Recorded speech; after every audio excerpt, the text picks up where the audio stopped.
Yeah,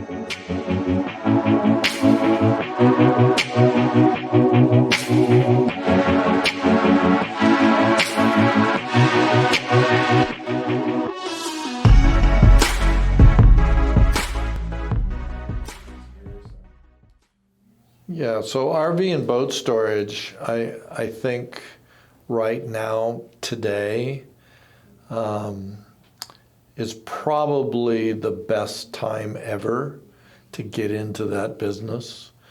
One, because of the COVID virus, people are unwilling to get on airplanes.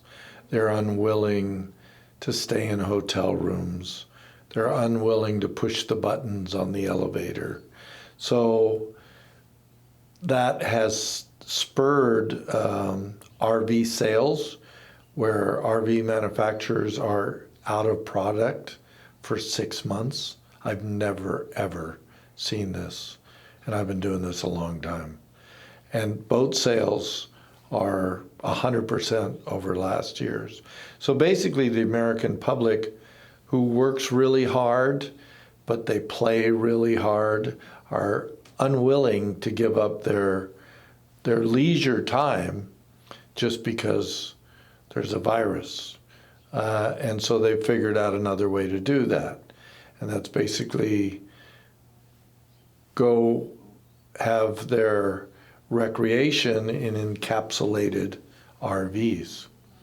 So the second question that someone asks after they've asked how much their RV and boat's going to cost is, where do I put it? Okay, that's where we come in.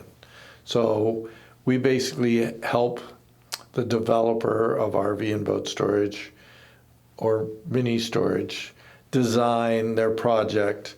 And being that I actually own one and built one and love one because it's probably the best thing I ever did, can help you through that process. So, and we've been doing RV and boat storage building for people since 1990.